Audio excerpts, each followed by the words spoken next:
Youth groups and teachers' unions are calling on governments to take action to address the escalating violence in schools. This comes on the heels of another gun scare that sent a Toronto high school into lockdown. He has a gun. He has a gun. This video shows the frightening moments unfolding inside Mark Garneau Collegiate yesterday when a fistfight broke out and a student believed they saw a gun. He has a gun.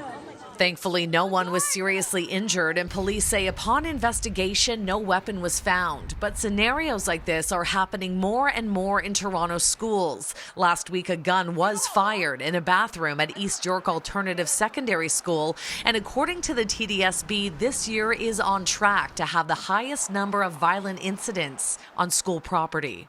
I'm deeply saddened by it because it is not what we're about here in the City of Toronto. So we're trying with the police and with the school board and with others to find answers and to find ways in which we can provide support so it doesn't happen. But I don't have the answer. I wish I did. While Mayor John Tory says a working group has been established to try and tackle these issues, Stephen Mensah with the Toronto Youth Cabinet says there are tangible solutions that are too often talked about but never acted on. We know what needs to be done, and we're still investing in intervention and not prevention. Mensah points to the latest city budget and the almost $50 million funding increase to hire more Toronto police officers. He says that kind of money should also be invested in community programs. The violence we've seen in our schools stems from the violence we saw in our communities. And I think what some of the things Toronto Youth Cabinet has been pushing for is creation of more youth hubs and enhanced youth spaces and expanding those hours. A creation of a summer youth employment program to ensure young people have access to meaningful opportunities and jobs. The Ontario Secondary School Teachers Federation is also calling on the province to take action by providing more mental health supports and anti-violence training to all staff.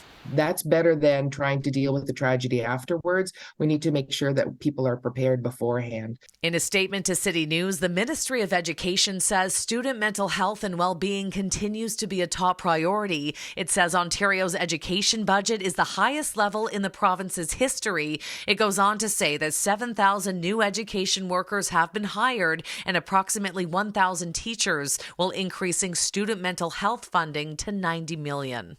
When you have one incident and then you hear of a few more, it seems like that's the trend. It's happening across the whole province, unfortunately. It's a really sad situation. Shauna Hunt, City News.